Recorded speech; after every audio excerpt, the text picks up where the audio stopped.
Hey, this is Linz, and you are watching Support the Scene.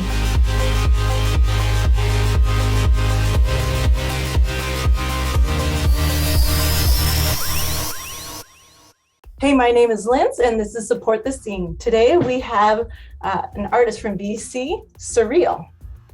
Hey. How's it going? Good, how are you?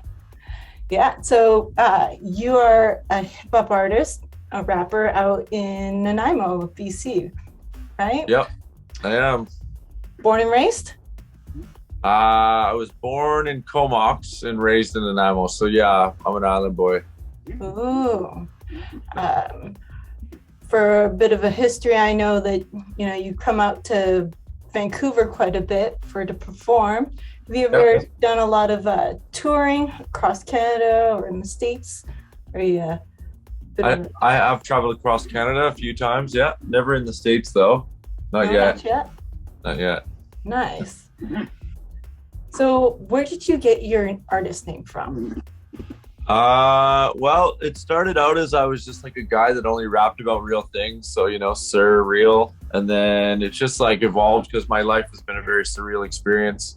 Mm-hmm. So it's just, it's kind of got a double meaning. Yeah. That's good. Awesome. Yeah. Now, do you have anything that's coming up? Like, I know that, we're all hoping to be all post-COVID soon. Well, if you see the two albums behind me, I just dropped both of those albums. Oh, sick. The blue one that started COVID and the red one just like a month ago. Mm-hmm. And then I just released 6 music videos in the last year. Oh, and so, working on that. And now I just finished number 14th in all of Canada for TikTok creators. So I'm a top 20 TikToker. I also am filming 3 new music videos, and I'm working on Revron's album, my son's album, and my next album. Wow, you're just Mr. Go-Getter. I'm very, very impressed with, the work that you've been doing lately. And you've always been that kind of artist that I've seen in the past too. You've worked with so many people that are out there as well, helping build with them as they build with you. Mm-hmm. One of the things that I appreciate you as an artist is you have a band. I'm not sure if you still have your band at the moment. Oh, I do. You do? Yeah, we haven't. Yeah. Oh, yeah. We haven't played a show in a bit because COVID, obviously. But I still have a band. Yeah. Mm-hmm. Yeah. That's awesome. Yeah.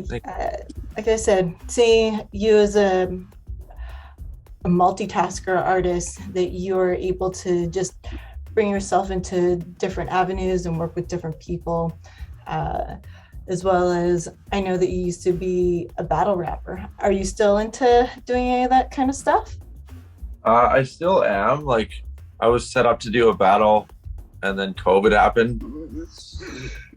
I was actually set up to do a tour across Canada and into the States. I had an 18 show tour booked for the Blue album. And then COVID hit. And I was booked for a battle to battle Knucklehead. And it just didn't work out because of COVID, and he lives, I think, on res, so he didn't want to risk bringing anything back to the elders, which is super responsible and smart of him. Yes, absolutely. So respectful. So like after that, I kind of just like, it takes so long to prepare for a battle for me, because for me it's not just about the bars, it's about the performance. I want to own that room. I want it to be almost like a play, I want every single bar to, like, whether I'm playing to the audience, whether I'm playing to the camera, whether I'm playing to my opponent, I want to know where it lands, how it lands, how I'm going to deliver it, what I'm going to look like. So for me, that takes a long time. Like, I'm not just I'm going to battle next week and write that shit, because that's not how I roll. If I'm going to do something, I want to do it 200%. So, give it your all. For me, I like to take a month to prepare for a battle, right? And, a month or 2 even sometimes. And so that's a lot of time out of my schedule that I'm doing other things. Like right now I'm working on 3 different people's albums. Oh, wow. And when I'm writing for a battle, that's taking all of that attention away from all that stuff I can do on this, so because when I'm writing for a battle, I'm hyper focused, and it's very anxiety driving as well. Like like writing the material to me is fun, but once you're like a few days out and you're like not sure if you're gonna fuck up or you're gonna not remember your stuff, or like is the person gonna even show up after you put in all this, I imagine it's kind of like a little bit of what a fighter feels like before they're about to go fight, you know, because it's like anxious, like what's he gonna bring, what I'm gonna bring gonna hit hard enough, is he even going to show up? You know what I mean? Like, so there's all those factors that play into it. So there's a lot of anxiety for me. And so that doesn't make battling as fun for me. And writing music and being in the studio, like, that's really fucking fun for me. I could spend 16 hours, you know, 5 days a week in the studio, no problem. And just flies right by. Oh, it's like a drug for me. I don't, you know, I've been sober right now from alcohol for 30 days. Good for you. And I have been clean from my drug of choice for like, I think 16 years now. So like for me, going into the studio and recording is a drug. Yeah. Like I get high from it. You know what I mean? I literally get a buzz from it. An artist high. Absolutely. I get the same buzz from doing TikTok now. So I'm doing TikTok lives where I just talk to people about mental health and I try and help people. I give tips and tricks about the music industry. All the shit that I had to go through to learn, and all the money that I spent and all the money that I wasted in the music industry. Like I have tips and tricks for people so they don't have to do all that shit. You know what I mean? And I'm willing to tell people that information for no cost. Because it's like, it's really nice of you. You know, you've always been a big person of the community that I know of, you know, especially the youth, for sure. You know, all the things that you've been involved in, your music and helping kids with, you know, bullying and all those other insecurities. I know that you're really a stand-up parent and musician. So. Oh, I appreciate you saying that. Yeah. It's been an interesting journey. I definitely think that you know, our youth are a lot more susceptible to depression, anxiety, suicidal ideation than we were growing up, because there's just so much more going on. Even me, like as an adult who witnessed the time when there was no internet and no cell phones, even I now am finding myself getting bored if I'm not visually stimulated or like on something, you know, doing something all the time. So I can only imagine the kids that have been born with a phone in their hand almost, you know what I mean? Like they've always had the internet, they've always had Facebook. Before you could run home, you know, even if the bullies were chasing you, and get home and you're in a safe place. It's no longer the case. Once you get home, there's 5 different social media outlets for those people to continue to bully you. You know what I mean? Like it's not people who hide behind the screens, and there's no faces, and same with age difference too, right? Yeah. Because people of all ages are picking on youth, and it's ridiculous. You know, it's supposed to help build the youth up and make them feel strong so that they can build a bigger, brighter future for us all.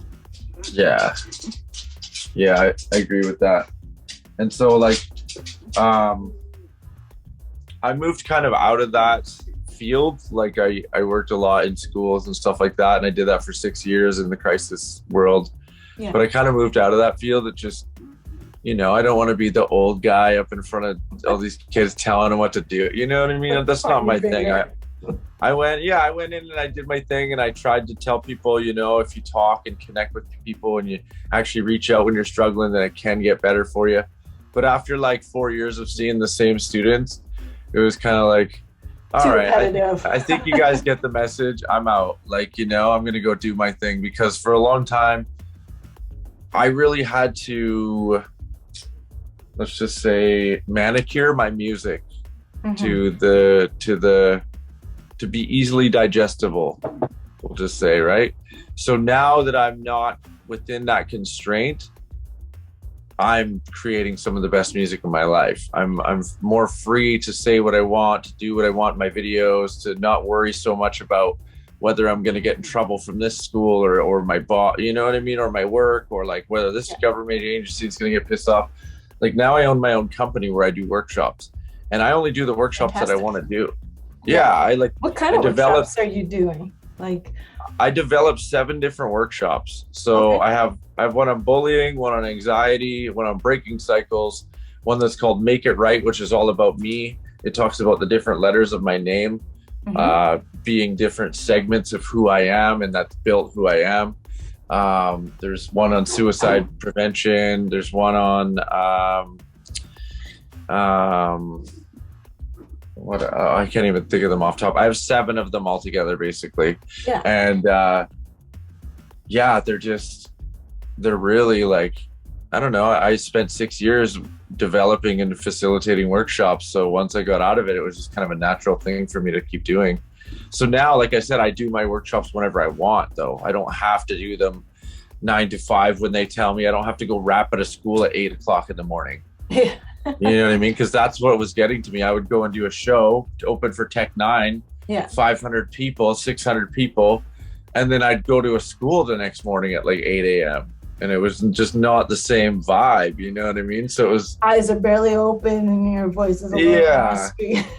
And I mean, I'm still tired from the night before too. Yeah. You know what I mean? So it's just like, yeah. So it's just like, I think I did as much as I could there. You know what I mean? I talked to over 20,000 kids, you know, in the time that I was there, And that's and got a lot yeah. of work, you know, good for you. You got to, you know, step back and let them figure it out and do stuff for yourself. And this is clearly what you're doing. You've got such a great handle of what's, you know, a bigger and new becoming of yourself. I love seeing this evolution of you. So good for Thank you. you.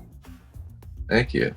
Do you have any things like more future stuff that you see of yourself? What kind of, you know, evolved things do you want to grow out? Okay, so I'm thinking. So right now I'm helping Revron with his debut album. Right. He's a collaborator with me. I don't know if you've heard of Revron, but he is one of. Yeah, of course, right? He's a battle rapper too. You know, Rev, you know Revy. So we're working on his album. He's about 4 or 5 songs deep right now already. Sick. And then, you know, my son is going to be next. And then my next album will come out. And then I'm going to focus on not only, I started stand-up comedy recently as well. I did a couple stand-up routines, but also artist management. Like I want to help other artists. I want to help develop people like the way that record labels used to do. Yeah. And just help them. Like, here's a videographer that's really good. Here's a graphic guy that's really good. Here's part of my team, so that you don't have to make the mistakes and pitfalls and waste your money on shit that isn't going to work out in the end. And you already start with a professional brand and a product, and you have the ability to get grants. You have all your branding all across your social media. You have a schedule on what you're going to post, like things like that. Yeah. That most artists just don't know, or they don't care to put the work in, right? They just lack the connections, and that's what's important. You know, I completely know what you mean, you know, doing artist management and creating those connections. And good for you, because you've been at this for quite a bit. I'm not sure how long you've been doing music for. 15 years. 15 years. 15 years, yeah. You know, and I got in the game late too. You what? You got in the game late? I got in the game. I didn't start rapping until I was like 25. Oh wow, I didn't know that. I was always writing since I was like 4 years old. But I never thought that, be honest, man, I was like, white boys should not rap. You know what I mean? I was like, we should not. There's so many of you out there. You're good. Eminem came out and I was like, holy shit, that white boy can rap. You know what I mean? Like, it was like, damn, okay. Because Vanilla Ice fucked it up for all of us, man. You know what I mean? It was like, okay, shit. The Beastie Boys did pretty good. The Beastie Boys, you know, they brought it. But no, it was basically just like, I got into it kind of late because I ran into a homie of mine that was actually showed me this song on an album, and it ended up being one of the twins that I ended up rapping with. And I was like, dude, whose fucking song is this? This guy's fired. He's like, dude, that's me. I was like, where did you record this? How much did this cost? He's like, I recorded that at my house yesterday. And I was like, bro, I showed up at his house 7 a.m. the next day, and we banged out 4 songs that day. And I just fucking started treating it like a job. I'd go there at 7 in the morning every day and wouldn't leave till 9 at night. And just like, it was terrible. It was all garbage. You know what I mean? It was all, but that's change things up. yeah, he gets growing pains, right? I was rapping about guns and fucking all kinds of stupid shit. You know what I mean? And just it wasn't me. It wasn't me. So for any artists that are actually watching this, don't be afraid to make 20, 30 songs and never release them. You know, I tell artists that all the time. If you're just getting into this shit and you haven't been writing for a long time and you don't know the game that well and you're just starting out, make 10, 15, 20 songs and don't release them because you haven't found your voice yet. Yeah, put them in the vault and maybe later, right? But release them as an NFT later when you're famous. But like find your voice first, right? Find your stride, find where you're fitting in. And I mean, maybe you're dope off the jump. Maybe you're Post Malone and the first song you make bangs. But I mean, even Post Malone was making parody tracks before that. You know what I mean? He was making the songs that didn't hit, you know? So, well, Classified said, you know, it took till his fourth album that he actually started to like his own music. Yeah, that's exactly it. And that's the same with me. Like my friend asked me the other day, what's your favorite song of yours? And I was like, I don't like any of my music. I was like, I can't, that's a lie. Cause I like, modesty. I've done 3 songs with my son and I love those songs, you know what I mean? And I did a song for my brother. I love that song, you know? So those are the songs that really resonate with me. But for the most part, I think I'm just getting started. I think I'm just starting now to get good at rap. You know what I mean? I'm just finally getting a grip on songwriting.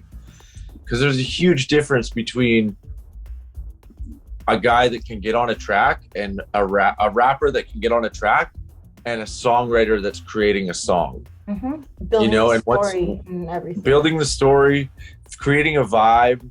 It's not just a random track with a bunch of verses that mean nothing, no concept, you know. When you're creating projects like albums, you're creating a vibe for the whole album instead of just having a bunch of random songs on there that don't fit together. You know what I mean? There's a whole different evolution when it comes to being an artist. Yeah, well, absolutely. And as you grow, you learn all these different things and your brain starts to, you know, understand things differently. So you like to like different sounds or the way that you flow your voice or whichever. Yeah. So Sirreal, is there anything else you'd like everyone out there to know about you or about music, stuff like that? Yeah, you can catch me at Sirreal Music Official anywhere, Instagram, all of that. But grab me on TikTok, yo. TikTok is the wave. I'm on this wave right now. At Sirreal Music Official, at Sirreal Music Official. You know how to spell the name. It's right there. Fantastic. I wanted to thank you, Lindsay, for taking the time out to interview me. And if you like what you saw, people, please check out the music. It's all on Spotify. You just Google me. You can find it everywhere. So I appreciate you for listening. If you do listen and if you're a fan of mine, I love you and I appreciate you for real. Awesome. All right. Thanks everybody for watching. This is Support the Scene and I'm Linz. Peace out. See you later, Linz. Have a good day. Thanks for watching. This is Support the Scene. Make sure to subscribe, hit the bell, follow, and share.